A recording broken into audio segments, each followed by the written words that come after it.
Labdien sestdienā. Mani sauc Jurģis Miezainis, un kā jau pieminēju, es arī esmu šīs universitātes un fakultātes absolvents.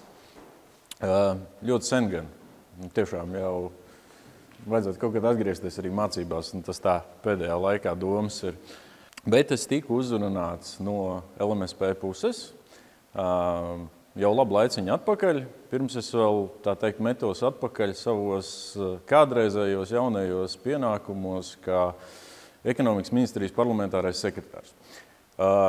Šodien gan es paudīšu vairāk savu nostāju, ne tik daudz ekonomikas ministrijas vai valdības, tātad cepurīti es nolieku pagaidām uz galda, bet pēc tam es viņu varēšu pacelt atpakaļ un arī atbildēt uz jautājumiem. Un es domāju, tieši tā jautājuma atbilžu sadaļai palūkšu, tā teikt, orientēties uz to vairāk.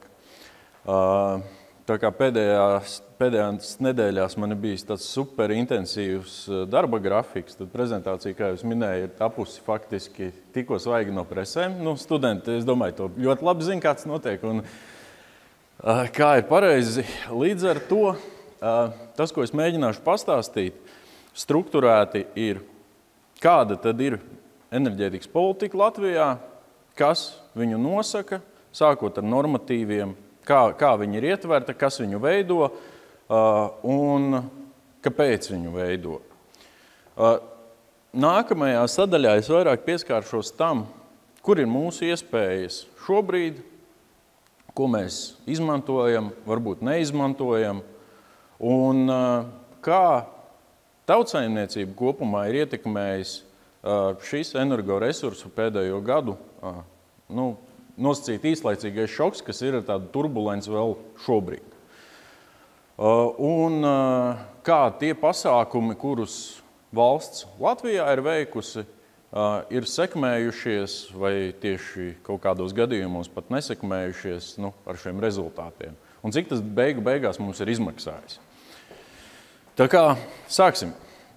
Tātad Latvijā enerģētikas politika faktiski tiek nostiprināta plānošanas dokumentā, kas saucās Nacionālais klimata un enerģētikas plāns. Viņš tiek veidots visās Eiropas Savienības dalību valstīs uz regulas pamata, un viņš ietver nosacītās rīcību politikas, kas ir mērķētas uz Eiropas Savienības kopējo un tātad izdalīto katrai dalību valstī mērķu sasniegšanu. Slaidā esmu iekļāvis no klimata enerģētikas ministrijas prezentācijas slaidu par jauniem mērķiem, jo Nacionālais klimata enerģētikas plāns šobrīd tiek pārskatīts. Viņu pārskata tādēļ, kad, ja esat dzirdējuši, ir tāda pakotne Fit for 55, kas ir Eiropā pieņemta, tātad gatava mērķa rādītājiem 55, un zem šīs visas, teiksim, politiskās, teiksim, lielā mērķa, viņi tālāk sadalās apakšā uz katru dalību valsti. Un, ja godīgi jāsaka, tad mums daži rādītāji ir diezgan, teikšu vienkārši, viņus mēs varam mēģināt sasniegt, un viņi pat ir ļoti ekonomiski ar labu efektu sasniedzami. Savukārt, citi rādītāji, pati Eiropas komisija jau gatavojot izvērtējumu par visu pakotni, jau bija pateikusi, ka šie mērķi rādītāji Latvijai un vēl vairākām dalību valstīm nebūs sasniedzami izmaksas efektīvā veidā. Līdz ar to katrs pasākums, kas tiek iekļauts, ir ļoti svarīgs, jo viņš tad jāveido kā absolūtā investīcija, kaut arī varbūt dārgāka šodien, bet ar atmaksāšanās periodu un ar ieguvumiem nākotnē. Es domāju, tuvākajās 2 nedēļās šī jaunā Nacionālā klimata enerģētikas plāna redakcijas, godīgi sakot, viņu es tikai virspusēji redzējis, publiski viņa vēl nav, bet viņa parādīsies publiski tuvākajās nedēļās. Tā kā es domāju, ka jebkurš, ja viņi ies caur kaut kādu saskaņošanas procesu, varēs iepazīties un arī, teiksim, pastīties, kādas rīcība politikas un uz kādām lietām tie uzsvari būs uzlikti. Vienu var pateikt, visdrīzākais ietvers arī noteiktus pienākumus fiziskām personām, kas attiecās uz energoefektivitāti un tādām lietām. Tātad sāpīgie mums mērķi ir, godīgi sakot, transportā, jeb ne ETS sektors, mērķu sadalījums, viņš sadalās pa dažādiem sektoriem. Tātad ne ETS sektora mērķis mums būs mīnus 17%. Un viņš ir viens no tiem, ko sauc par izmaksas efektīvi nesasniedzamajiem mērķiem. Kurš savukārt sadalās vēl sīkāk? Viņš sadalās transports, mazā enerģētika, rūpniecība un tā tālāk. Šajos mērķos tātad mums ir jāpanāk siltumnīca efekta gāzu samazinājums. Grūtības ir ar to, ka, piemēram, transportā mums emisijas rēķina pēc masu bilances.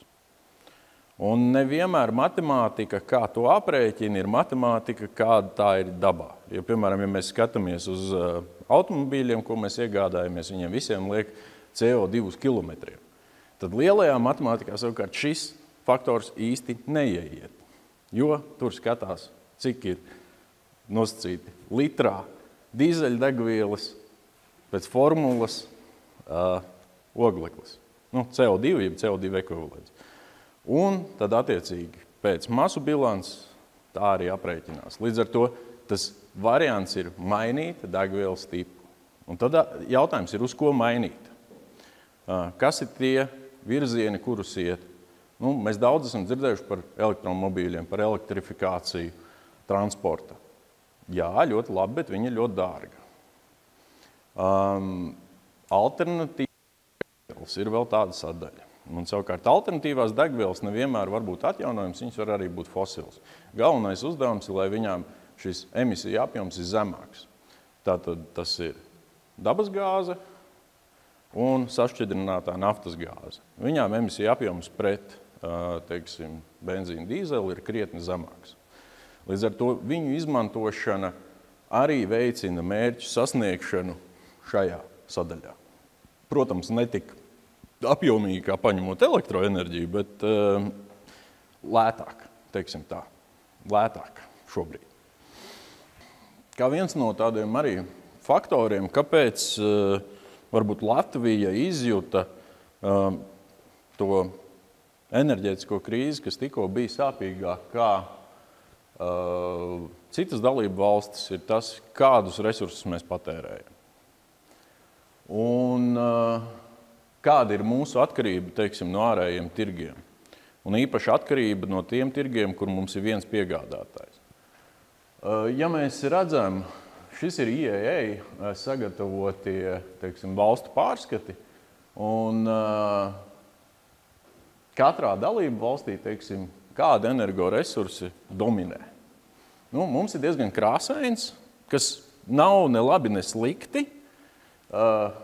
Savukārt Igaunijas gadījumā viņu tāds lielais resurs ir ierakstīts gan kā kola, bet tas ir tas degslāneklis. Viņš klasificējās vienā kategorijā priekš viņiem, kas tiek patērēts siltumenerģijas un elektroenerģijas ražošanā.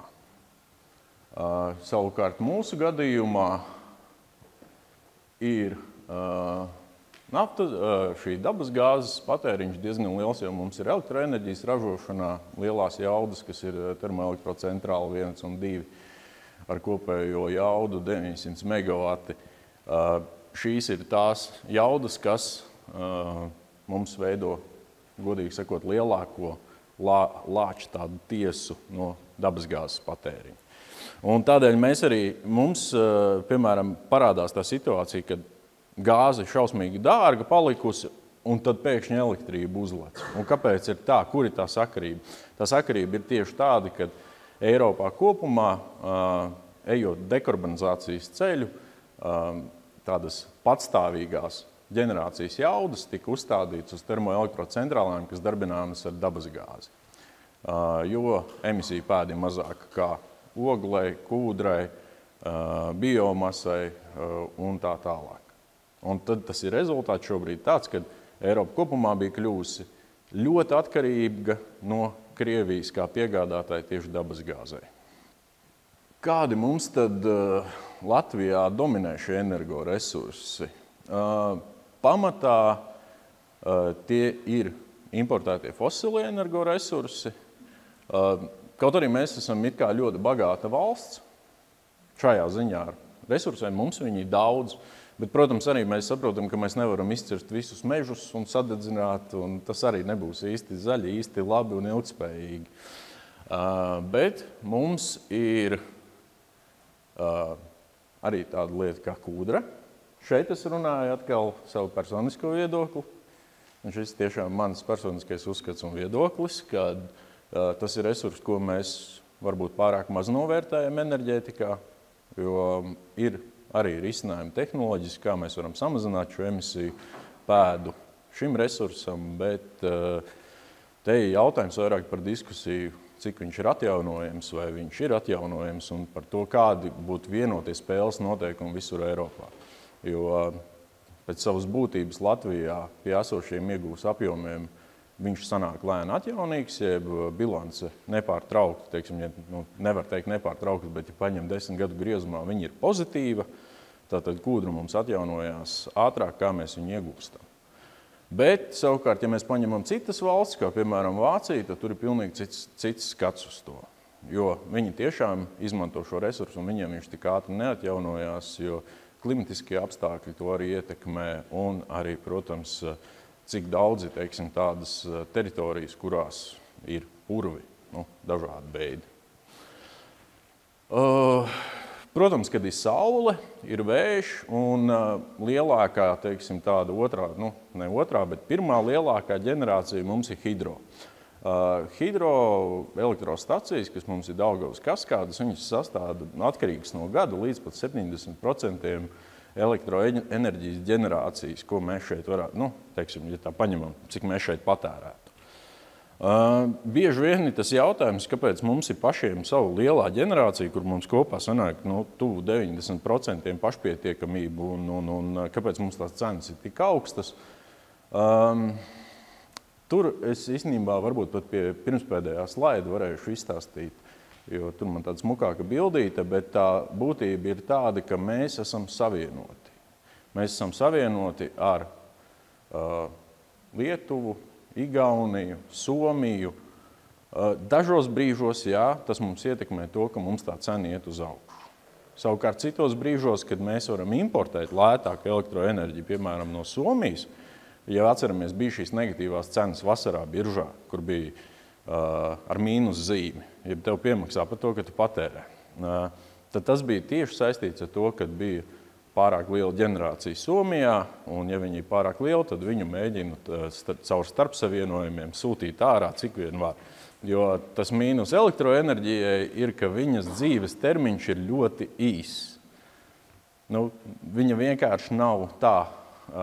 Mēs viņu nevaram spainītī ielikt, vai groziņā kā malku, vai kravas kastē kā ogles. Viņi ir jānoglabā, tad akumulātors, savukārt šīs tehnoloģijas ir dārgas. Vai otra lieta, viņi ir jāpatērē.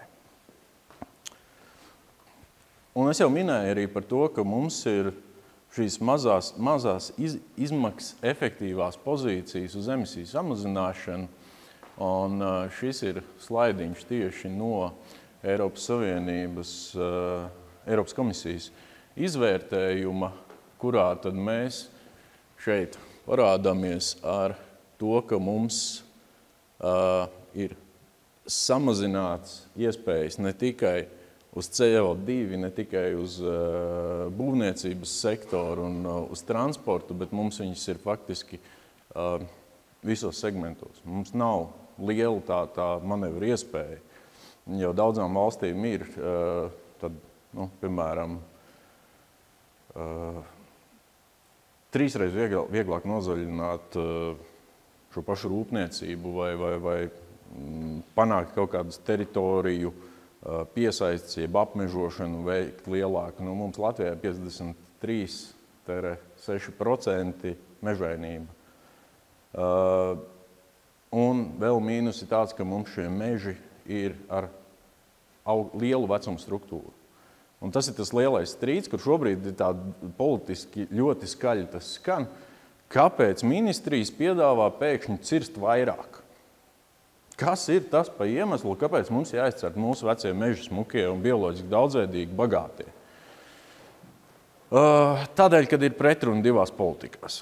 Viena politika ir Eiropas Savienībā, kas nosaka to, ka mums ir jāpanāk šī CO2 piesaiste, jeb uzkrāšanās, vai mēs to panākam ļoti dārgi ar carbon capture and storage, jeb mākslīgo mežu, tā vienkāršāk sakot, un oglekļa uzglabāšanu vai pēc tam izmantošanu citos produktos, vai arī mēs to panākam dabīgajiem resursiem, tātad mežu stādīšanu, jaunaudžu veidošanu. Un tad te parādās tāds maziņš triks. Piesaistes veidojās līdz 35 gadu vecumam mežam. Pēc tam viņi sāk lēnām kļūt par emitētājiem. Pēc aprēķina. Vai tā ir patiesība? Daži pētnieki, protams, dažādām koku sugām uzskata, ir parādījuši dažādi, bet aprēķina pieņēmums parasti ir vispārīgs, jeb vidējā temperatūra slimnīcā. Viņa tāda arī ir attiecībā uz lielāko daļu, kā jau es minēju, arī par šo degvielu emisiju aprēķiniem.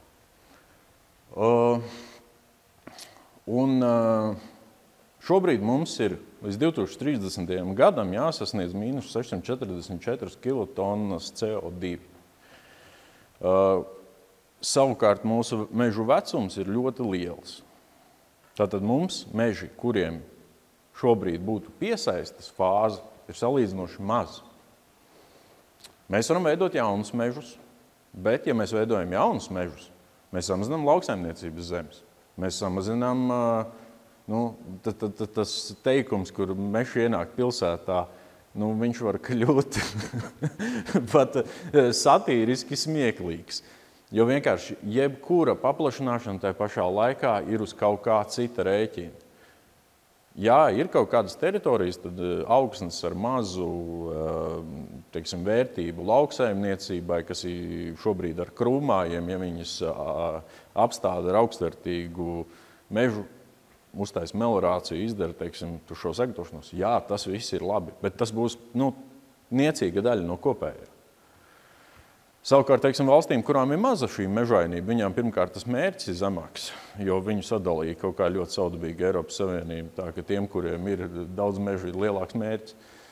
Bet mūsu gadījumā šī ir tāda sāpīga tēma, kas nozīmē, ka tādas alternatīvas, kas parādās. Tātad viens ir stādam mežu, otrs ir skatāmies uz koksnes izmantošanu daudz gudrāku, jeb HVP, Harvested Wood Products, jeb oglekļa noglabāšana koksnes produktos, kas ir, piemēram, galdos un tādās lietās. Bet tā problēma būs tāda, ka mēs tikai atliksim uz laiku, jo arī šim būs oksidācijas periods.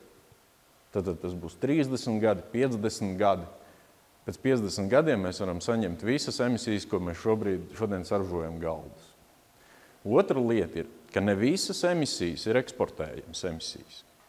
Ja mēs eksportējam produktu, bet emisijas paliek pie mums, piemēram, tās pašas kūdras gadījumā, tas ir būtisks faktors. Mēs iegūstam kūdru, kur ir eksporta produkts, eksportējam. Mūsu aprēķins šobrīd, esošais aprēķins, ir tūlītēja oksidācija, kas arī, līdz galam neatbilst tam, kā notiek īstenībā dzīvē un dabā. Jo mēs zinām, ieliekam substrātu, paņēmām maisu, ielikām dobē, dobē viņš ir, un tas ogleklis tur ārā kaut kāda daļa, protams, izdalās sadaloties, bet pamatā paliek tur. Zviedri savukārt to dara tā, ka viņi šo substrātu dzīves ciklu izvelk uz 70 gadiem. Tātad šīs emisijas arī no viņa eksportētās kūdras parādīsies viņa bilancēs ar 1,8% katru gadu. Mēs savukārt katru gadu liekam 100% iekšā. Tas pats arī attiecās uz HVP, jeb Harvested Wood Products, ka mēs šo emisiju apjomu ieliekam kaut kādos produktos, un tad ir jautājums, vai viņi pakāpeniski emisijas mēs ieskaitam, kas ir radušās, vai mēs viņus ieskaitam uzreiz, piemēram, pēc 50 gadiem, visi pieņemts, ka viņš tajā brīdī ir emitējis visu momentā. Atkal diezgan vidējā temperatūra slimnīcā. Un tāpēc arī visās, teiksim, sarunās, arī ar ministrijām un kolēģiem, šis jautājums, ko es visu laiku piesaku, ka mums ir jātuvina emisiju aprēķini faktiskajai situācijai Latvijā. Un kāpēc uzsveru Latvijā? Tāpēc, kad nacionāla inventarizācijas ziņojumi par mūsu emisijām un par šīm lietām, viņi ir mūsu. Viņiem jābūt zinātniskam pamatojumam, viņiem jābūt publicētiem atbilstoši, un tad mēs viņus varam sākt izmantot savos aprēķinos un savos ziņojumos. Līdzīgi kā to dara citas dalību valstis. Šis process ir lēns, bet cerība ir, ka tas tiks panākts, tā skaitā arī uz mežu zemēm, jo tur vēl emisijas dalās. Es šobrīd no enerģētikas esmu aizslīdējis, bet sakiet, ja paliek garlaicīgi. Tur emisijas vēl sadalās divos veidos. Vienas emisijas ir no zemes, jeb on-site emisijas, un otras emisijas ir off-site, jeb produktu emisijas. Ja mēs runājam tieši par šo zīzim sektoru, zemes izmantošanas maiņas sektoru, tad vēl viena problēma arī ir šajās on-site emisijās, jeb emisijās no zemes. Viņas arī tiek rēķinātas pēc, viss šis ir pēc IPCC guidelines, jeb vadlīnijām. Ja viņās nav dalību valsts veikusi savus izmaiņas un savus nacionālus faktorus izmantojas, tad viņas iet pēc piedāvātajām vidējām vērtībām. Un tur savukārt skatās uz augsnes tipu, klimatiskajiem apstākļiem un arī pieņem vidējo vērtību pēc pētījumiem, kas viņiem ir bijuši 2008. gadā. Tad dalība valsts, protams, lai tas viss ir vieglāk, ātrāk un foršāk, paņem, piemēram, šeit mums ir mežu zeme, tur mežs var būt, var nebūt. Mēs viņu liekam iekšā kā tur visus hektārus un veidojās emisijas, tātad zemes emisijas, no visu tā apjoma. Kūdrai ir ļoti līdzīgi. Ir licences laukumi, bet ne visi licences laukumi īstenībā ir atvērti laukumi. Ne visos licences laukumos notiek ieguve. Bet aprēķinam emisijas mēs no visa apjoma. Jo savādāk ir atkal pārāk sarežģīti, lai pieprasītu datus par katru gadu, noteiktos kvadrātmetrus, kurās vietās kāda laukuma ir atvērta, kur notiek ieguve. Un līdz ar to mums tā nenoteiktības faktors ir milzīgs. Un tā ir viena no mūsu arī iespējām salabot šo matemātiku. Atgriežoties atpakaļ pie pārējām iespējām, tātad, kas mums ir siltumenerģijā? Siltumenerģija, protams, mēs varam iet uz elektrifikāciju, un tas arī ir viens no virzieniem, jo tur tiešām visātrāk var panākt šo. Bet, ja mēs pieņemam arī tādu lietu, ka mēs dzīvojam blakus divām diezgan neprognozējamām valstīm, tad arī padomājam par to, ka mums iespējams vajag vairāk kā vienu resursu uz šo sektoru. Jeb arī tā pati biomasa, kas ir pieejama mums un daudz, var tikt izmantota, lai ziemā sasildītos. Atliek produktu izmantošana. Tātad tas ir dažādās atkritumu veidus, dedzināšana vai pirolīze vai kāds cits tehnoloģiskais process atkarīgs, protams, no tā atkrituma veida, un ko sagaida iegūt. Vai sagaida iegūt produktu, vai sagaida iegūt, vienkārši samazināt atkritumu apjomu. Atlikums siltuma izmantošana. Un šis ir kaut kas ļoti svarīgs industrijām un industriālajām teritorijām, jo atlikums siltums veidojās tehnoloģiskajos procesos neatkarīgi, vienkārši tehnoloģiskā procesā viņš ir. Un tad tas, kā arī Eiropas to skatās, ka šis ir jāsāk savākt un jāsāk izmantot. Un jāsāk izmantot lokālajā, centrālajā siltuma apgādē un jānodod, teiksim, patērētājiem. Jo šim siltumam, godīgi sakot, būs ļoti zems emisiju pēda, jo tur tā efektivitāte ir iznāk ļoti augsta. Elektroenerģija. Šajā sadaļā, protams, kad vislielākā loma ir vējam un saulei, un es teikšu, ka abiem kopā vienlaicīgi, jo pretējā gadījumā mēs atkal dabonam to, ko mēs jau, godīgi sakot, ieraudzījām vasarā. Šausmīgas svārstības. Mīnus atjaunojamai enerģijai ir, ka viņa ir tā kā zāģa zobs. Un viņa iet šādi. Vējš pūš, ir labi, saule spīd, ir labi, nespīd slikti. Un tad ir vēl tādas dienas, kas saucās, es aizmirstu precīzi to nosaukumu, bet, teiksim tā, nulle dienas, kad nav ne saule, ne vēja. Tajā brīdī Latvijā ierūcās termoelektrocentrāli. Arī vasarā karstākajā laikā, bez iespējas atdot savu atlikumu siltumu, viņi strādās un strādās tikai tāpēc, lai viņi varētu nodrošināt šos pieprasījumus. Un vēl viena lieta, kas ir svarīga, tāda enerģētiskai neatkarībai, diversificēta resursu piegāde. Un vislabāk, ja viņa ir ne tikai pēc biržas cenām, bet arī, teiksim, kaut kādas līguma vienošanās. Jā, varbūt tas tādā īstermiņā liekas, kāpēc mēs tā darām, jo tas taču ir dārgi un biržā ir zemāk, bet ilgtermiņā savukārt tas dod iespēju izvairīties no straujiem sitieniem. Tieši tādiem, kāds bija 22. gada 24. februārī. Jo tas leciens bija bezprecedenta. Tātad par tautsaimniecību ietekmējušiem faktoriem. Šis teksts ir no ekonomikas pārskata, ekonomikas ministrijas sagatavotā, kurā, ja godīgi sakot, tāda bilde uz šodienu, un teksts, starp citu, nesējies kopā ar attēlu. Redzāk ar vienu no attēlu daļām, jo pavisam nesen tika publicētas izmaiņas, jeb atjauninātie dati attiecībā uz iekšzemes koproduktu. Un mēs esam tādā, pavisam, kā banka analītiķi to saka, īstermiņa recesija. Jeb iekšzemes koprodukta kritums, bet viņš ir piedzīvots tiek visur. Viņš tiek piedzīvots arī Igaunijā, Lietuvā, Vācijā vēl smagāk. Mums savukārt viņš ir salīdzinoši maz pagaidām. Es nebiedēju, saku pagaidām, tiešām es nebiedēju. Bet par spīti iekšzemes koprodukta samazinājumam ir arī viena pozitīva lieta, bet arī lieta, kas mums sāk likt domāt par darba spēku piesaisti. Mums ir ļoti spēcīgs, teiksim, darba tirgus. Un bezdarba līmeņi, teiksim, ja mēs atceramies 2008. gadu, tajā brīdī, kad sākās kritums, tur bezdarbs uzreiz momentāli reaģēja un pieauga. Šobrīd tā nenotiek. Bet tas nozīmē, ka mums arī ir kaut kāda problēma ar darbspēku pieejamību.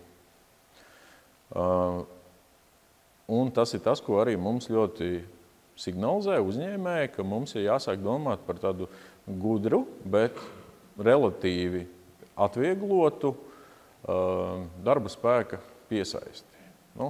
Tas ir kaut kas tāds, kas man šobrīd, ja man jāpaņem cepuru, ko es tur virtuālo noliku uz galda un jāuzliek apakaļ, es teikšu, tas ir viens no pirmajiem darbiem, kas mums ir jāizdara. Bet jāizdara tā, lai tas mums vietējo darba spēku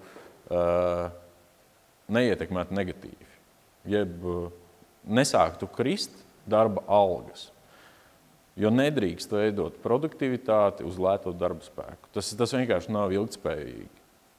Tā ir tā lieta, no kā mums, kādēļ arī īstenībā šīs diskusijas tik ilgi iet, jo mēs nedrīkstam pieļaut to, kad mēs kļūstam, kā kādreiz teica, Baltijā investē tikai tāpēc, ka tur ir lēts darba spēks. Mēs jau sen vairs neesam lēti.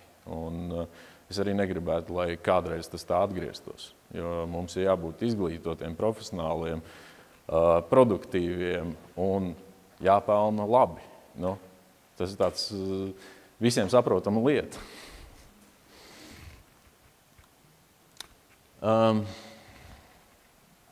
Un arī, kādēļ, piemēram, mums tas darba spēks, darba tirgus šobrīd vēl ir tik labs, ir arī tas, ko šausmas tik ļoti slikti var redzēt. Piedodiet, no rīta lika prezentācija, bet ir valdības un valsts kopējie tēriņi, teiksim, energokrīzes risināšanai. Un tie nav mazi tēriņi. Tie ir rēķinājumi procentos no iekšzemes koprodukta. Tā ir tāda nauda, ko mēs esam zaudējuši faktiski investīcijām kaut kur citur. Kaut kur, kur mēs varētu, piemēram, pavairot. Tā ir nauda, ko mēs esam šobrīd apēduši, lai risinātu problēmu, kas savukārt varētu izaugt par lielāku problēmu, jeb sociālo problēmu. Šīs summas 22. gadā 603,5 miljoni, 23. gadā, tātad vēl šobrīd un vēl pāris mēnešus 447,8 miljoni. Es tagad, man liekas, ja es pareizi atminos, jau pieskaitīju 30 miljonu sadalas tarifu atbalstu. Šīs ir summas, ko mēs šobrīd tērējam. Bet mēs neesam vienīgi, kas tērē. Un savā ziņā, ja atcerieties to otro slaidiņu, kur es pieliku divas dažādas valsts ar dažādām situācijām, tad savā ziņā arī Eiropas Savienības iekšienē, manuprāt, tas man tāds nedaudz subjektīvs, jo ļoti grūti pierādīt to būtu, bet ir, teiksim, tāda sacensība nedaudz notiek ar subsīdijām, jo šādi ārkārtas regulējumi atļauj veikt atbalsts izņēmumu kārtībā ārpus valsts atbalsta rāmja, kas ir diezgan strikts, un līdz ar to iespējams pat gūt kaut kādos sektoros priekšrocības. Un ja mēs redzam, šis bija Brūgela publikācija, ja prezentācija, teiksim, vēlēsties saņemt, ļoti interesanti. Tiešām ļoti interesanti, es izvilku tikai tādas nelielas daļas, kā izskatās šie tēriņi uz vienu cilvēku un cik viņi lieli pret valsts iekšzemes koproduktu. Un, ja mēs redzam, piemēram, man žēl, kad es šorīt nesalīku ar Somiju salīdzinājumā, jo Somija, ja neņem, teiksim, vērā Igaunijas stāsts, Somijai arī ir ļoti perfekta enerģētikas politika. Tā kā Somija visu laiku bijis neitrāls valsts statusā, viņi visi ir izveidojuši tādu, ka, ja sākās kaut kādi nemieri, kari vai vēl kaut kas, tad viņi ir salīdzinoši drošībā. Un šeit to var īstenībā ļoti labi redzēt, cik viņi iztērēja. Ungārija, mēs zinām, tur ir cits stāsts. Diemžēl, jā. Savukārt Latvija, mēs it kā esam salīdzinoši maz iztērējuši, jo, godīgi sakot, mums arī nav daudz tā lufta tērē. Bet, teiksim, citas valstis, arī, teiksim, bagātās valstis ir diezgan dāsnas bijušas. Un diezgan dāsnas bijušas ne tikai pret iedzīvotājiem, bet tieši pret industrijām. Jo tās lielās bažas radīja, piemēram, Vācijai bija ļoti slikta tā bilance. Viņi bija ļoti, ļoti atkarīgi no dabasgāzes importu. Un īpaši no importa no Krievijas. Mēs atceramies Nord Stream 1, Nord Stream 2. Tas viss bija paredzēts un bija Vācijai un viņas industrijais patēriņam. Un te šobrīd ir tāds lūzuma punkts tur noticis, un viņi veido gan sašķidrinātās dabasgāzes terminālus, gan investējās ūdeņradī. Bet pa to laiku viņi aiztaisa atomelektrostacijas un dedzina ogles lielā apjomā. Ar, teiksim, domu, ka tas ir īstermiņa, bet arī tur ir bišķī ekonomiskā loģika, jo tās ogles, ko viņi dedzina, tās ir viņu pašu brūnogle, ko viņi iegūst uz vietas, ja primārais ekonomiskais resurs, un tas tāda papildinātā, teikšu, angliski added bonus, jeb primāro ekonomisko resursu izmantošanu, jo lielākā pārstrādes un ilgākā ciklā tu ieliec savā valstī, jo vairāk naudas tu sev atstāji. Teiksim tā. Līdz ar to tev kaut arī it kā aiz sētas ir lētāk nopirkt, dažreiz labāk ir izmantot šo ceļu, jo pievienotā vērtība rodās visā ķēdes garumā. Un kāpēc es tā minēju? Kad grūti pierādīt, bet man liekas, ka. Jo tai pašā pētījumā ir tāds sadalījums, kur viņi vērtēja katras dalību valsts atbalsta pasākumus, kādi tie ir bijuši. Jo Eiropas komisija parasti nāk ar nosacītu toolboxu, jeb instrumentu skapīti, kurus tad dalību valsts var atvieglot ārkārtas procedūrā saskaņot. Un lielākā daļa ir bijuši nemērķēti, jeb vispārējā kārtība. Samazinām nodokli, visiem kompensējam izmaksas, sadale, pārvade, kompensējam izmaksas visiem, siltums, elektrība, pilnīgi visiem uzņēmējiem, iedzīvotājiem. Līdz ar to industriālās valstīs šis ļoti labu iespēju atstājas konkrētu spēju arī ražojošajā sektorā. Un tas ir nedaudz tas, ka nemērķētais atbalsts ir kļuvis par tādu veidu, kā subsidēt kompānijas, tā skaitā ārpus Eiropas Savienības atbalsta rāmja. Un te ir tas, ko es sākumā ieminējos par to, kāpēc mums tā elektrība ir tik dārga. Un augšējā slaidā mums viņi ir reģionā kopumā dārga. Mēs esam tāda maza nosacīta saliņa Baltijas jūrā un vispār Eiropā.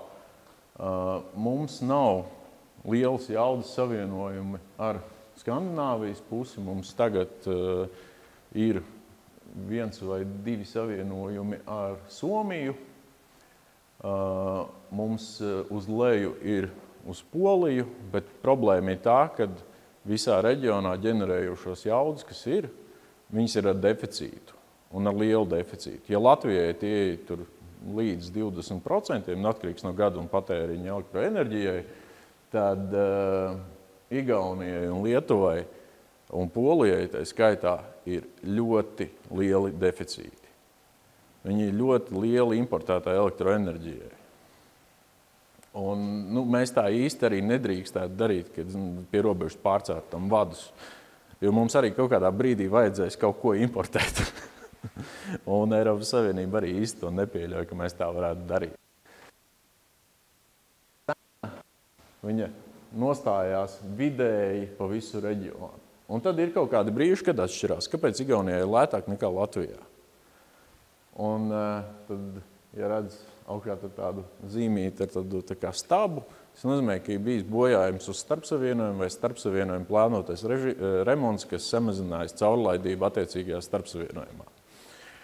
Un tā arī ir atbilde, kā Latvija var ietekmēt savā valstī cenu ar jaunām ģenerācijām vispārējo. Jaunajām ģenerācijām jābūt lielākām nekā starpsavienojumu maksimālajai jaudai. Ja, protams, kaimiņi neuzstājas uz sev lielas ģenerācijas jaudas paši. Tad tie ir 1300 megavati. 1300 megavati apmēram ir tas apjoms, kas varētu panākt cenu svārstību tieši Latvijas iekšienē. Pagaidām tāda jauda ir Daugavas Hesam, viskādēm, un tas ir kaut kas tāds, kas parādās pavasarī. Tad mums iznāk, ka varbūt brīdis, precīzāk sakot, ka mums šī cena nokrītās. Savukārt otra, tāda lieta, kas ir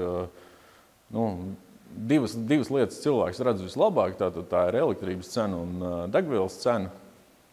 Un degvielas cenai savukārt arī jāatcerās ir, ka šīs izmaksas visur globāli ir pa izēvielu plus mīnus vienādas, plus loģistika, un tad sākās fiskālā politika, jeb nodokļu politika. Un tā katrā valstī ir nedaudz citādāka. Akcijas nodoklim, piemēram, ja pareizi atceros, tā regula saucās END regula, viņa nosaka maksimālās likmes. Latvija ir maksimālajās likmēs, Polija, piemēram, samazināja zem minimālajām likmēm uz energokrīzes laiku. Latvija to neizdarīja. Bet kopumā tā cena atšķirība starp valstīm būs ļoti tuva.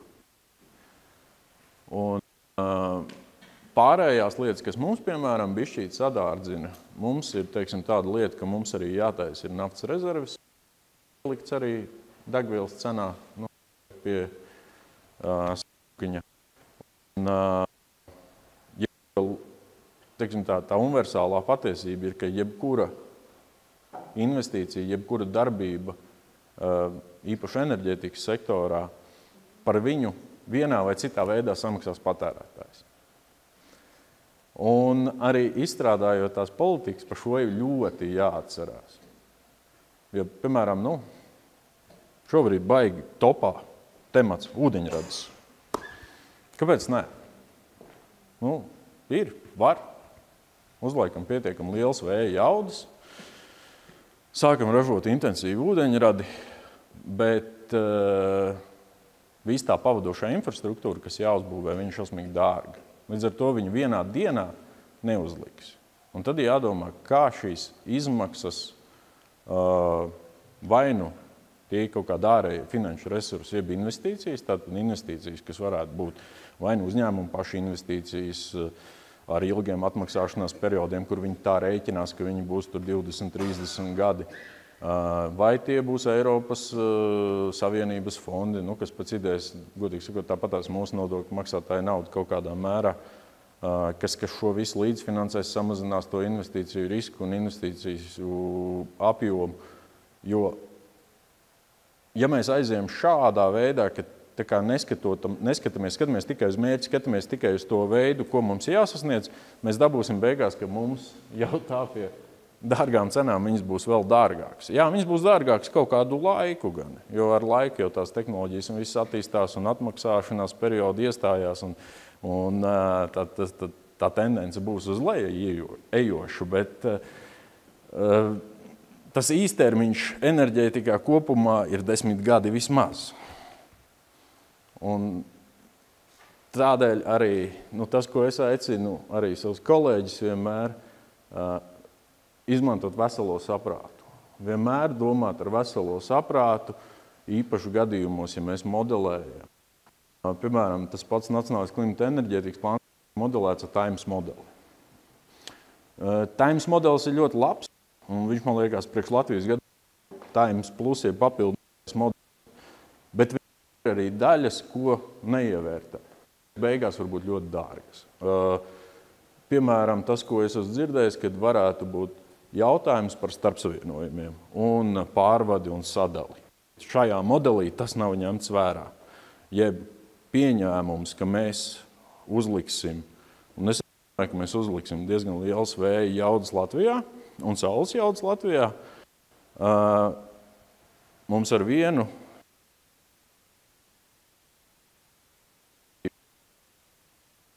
uz vietas un maksāt daudz pārveidot. Un mums sāk parādīties arī šī tēma par ūdeņradi, bet tad ir jautājums, ko to ūdeņradi darīt? Būsim godīgi, ko ar viņu darīsim? Jo ūdeņradim, Mendeļejev tabulā jau ir pateikts lielākais viņa mīnus. Viņš ir maziņš. Viņu arī šausmīgi grūti uzglabāt. Uzglabāšanas tvertnes maksā ļoti dārgi. Pārvadā pa trubām laist dabasgāzes apgādes sistēmā mazu procentu var, bet daudz nē, jo mums arī dabas apgādes sistēma ir diezgan, teiksim, ar savu mūžu, un viņa nav paredzēta ūdeņradim. Un tad jau parādās nākamās tehnoloģijas, kas šobrīd jau tā kā tiek aprobētas, kas ir amonija sajaukšana ar ūdeņradi, pārvadāšanai, teiksim, kā amonjaku, tālāk viņu var pārveidot par amoniju nitrātu un daļu, kas veidojas atpakaļ uz ūdeņradi sadedzināt, bet atkal jebkurš tehnoloģiskais process, ko prasa? Atkal prasa enerģiju un resursus. Un gala rezultātā ir cena. Jebkurai tehnoloģijai, ko mēs izmantojam, gala rezultātā ir kaut kāda cena. Ja man vajadzētu prognozēt, cik maksās elektrība Latvijā, es teikšu tā.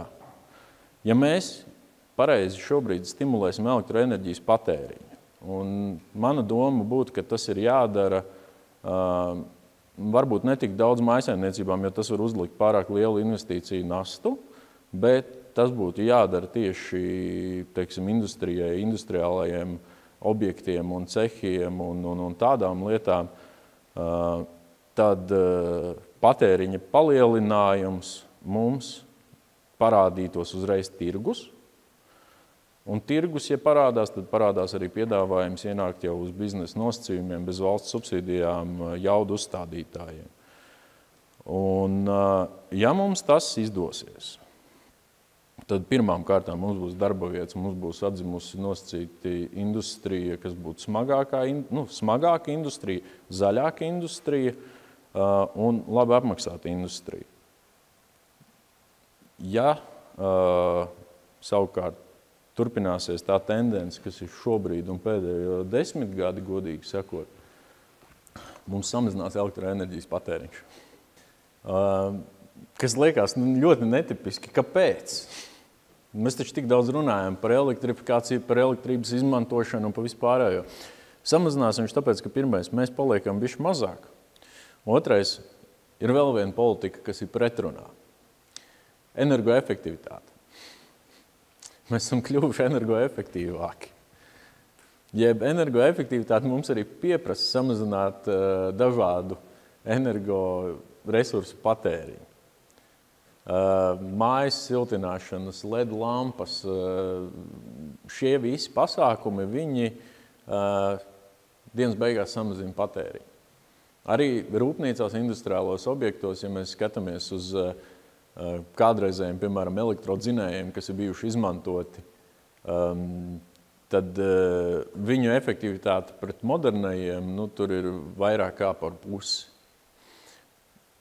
Līdz ar to mums dienas beigās mēs domājam, kā palielināt ražošanu, bet mums pretī nav patēriņa. Un tas ir tas, ko man patīk teikt, kad situācija ir tāda, kad ir vista vai ola vai vistas spalvas. Un šis ir tas jautājums, kas arī ekonomikas ministrijai varbūt netik lielā mērā, kāds bija kādreiz, viņš ir uz galda. Kā mēs varam investēt gudri, teiksim, industrializācijā, kā mēs varam panākt energoefektivitāti un kā mēs varam panākt arī jaunu jaudu ienākšanu, jaunu investoru ienākšanu Latvijā. Bet kāpēc es ieliku šo slaidu? Cenu ietekme uz paradumiem. Un tas arī uzreiz ir ļoti novērojams arī uzņēmumu, tikko kā viņi saskarās ar lielām cenām, viņi investējās pirmām kārtām energoefektivitātei vai viņi vienkārši samazina ražošanas apjomus. Bet tam ir kaut kāda nobīde. Un tad es pieliku klāt apstrādes rūpniecības datus. Ja mēs redzam visu sarkanu, tātad elektroenerģijas patēriņa mazinājumi un kā tas attiecās pēc tam uz reālajiem sektoru datiem. Viņam ir apmēram pusgada nobīde. Un, diemžēl, šobrīd no ļoti labiem rādītājiem eksportā un vietējā tirgu mēs aizējam uz kritumu. Vēlreiz gribu pateikt, nav tik slikts kā kaimiņos. Šī tendence kopēja Eiropas Savienībā, jo iepriekš slaidā arī bija šis ekonomikas ministrijas ekonomikas apskata izvilkums, kurā vēl viens faktors ir iekšā, kas ir kopēja Eiropas Savienības monetārā politika, jeb procentu likuma kāpuma. Pie procentu likuma kāpumiem apstājās diezgan lielā mērā tāds sektors kā būvniecība. Un būvniecība savukārt ir kas? Rūpniecības lielākais patērētājs. Un tad mēs nonākam līdz tādai kaskadējošai situācijai, kurā kaskādas beigās arī ražošanai sāk iet sliktāk, jo vienkārši nav noiet tirgus. Un tas arī ir jautājums, kas šobrīd ir uz galda. Un, ja mēs viņu nekā neatrisināsim, tad viņš būs jau savukārt ar ietekmi uz bezdarbu. Bet tas, ko mēs arī šobrīd skatāmies, ir, ka mums šie ražotāji, ja mēs redzam šo eksporta sadaļu 1,1, kas vēl turās ar pieaugumu pēc kritumiem, tā ir laba zīme, jo tas nozīmē, ka tas, teiksim, tie pasākumi, kas mums ir eksporta tirgus, jaunu eksporta tirgus iekarošanai viņi strādā. Un šobrīd tas uzsvars uz viņiem arī jāliek. Jo bonus vēl viens, kas mums kā valstī ir, mēs esam maziņi. Mūsu tā rūpniecība lokāli liekas milzīga. Ja mēs aizbrauksim, piemēram, uz cementu ražotni, uz brocēniem, tad milzīgs aparāts, daudz kravas mašīnas simtiem dienā iet turpu šurpu, viss tur notiek. Tad globālajās piegādēs tas ir neliels procents. Un ne visi tirgi šobrīd ir sarkanā krāsā. Ir tirgi, kuros, teiksim, tas ekonomiskie procesi atdzīvojās. Un tie ir tie tirgi, uz kuriem mums tagad diezgan strauji jāpārslēdz mūsu uzņēmēji. Tiem, kuriem, piemēram, ir bijuši galvenie produkcijas noņēmēji, piemēram, Eiropā, Centrāla Eiropā, Vācijā, kur šobrīd ir vēl lielāks šis kritiens, tātad pieprasījums uz šejien arī mazāks. Tātad šie mūsu ražotāji jāpārslēdz, piemēram, uz Dienvidkoreju, uz Japānu, uz Indiju, uz tiem tirgiem savukārt, kur šobrīd ir tāds ekonomiskais kipišs tusiņš, kur visdrīzākais būs straujas izaugsmas, arī visdrīzākais nāks kopā ar inflācijas kāpumiem vispārējo, bet tie ir tie tirgi, kas mums šobrīd būtu kaut kādā mērā jāiekaro. Un tie tirgi ir tik milzīgi, kad es smējos, ka tādās valstīs kā Dienvidkoreja tu vari kļūt bagāts arī sērkociņas pārdodot. Jo, ja tev viena pilsēta ir 12 miljoni iedzīvotāji, mēs Latvijā esam 1,9. Es arī pats personīgi braukšu 23. datumā, es braukšu uz Indiju kopā ar Latvijas Investīcija attīstības aģentūru. Tieši šī iemesla dēļ fiksi mēģinam pārslēgt ražošanu. Ja mums tas nesanāks, tad varētu būt, es negribu sabiedēt nevienu, bet varētu būt uz nākamo gadu, kad arī šie bezdarba rādītāji, kas ir tāda sociālā daļa, kā arī viņi kāpja. Es ļoti ceru, ka tas nenotiks. Šobrīd, tā teikt, mums jāizdara viss, lai tas nenotiek. Un to es arī mēģināšu.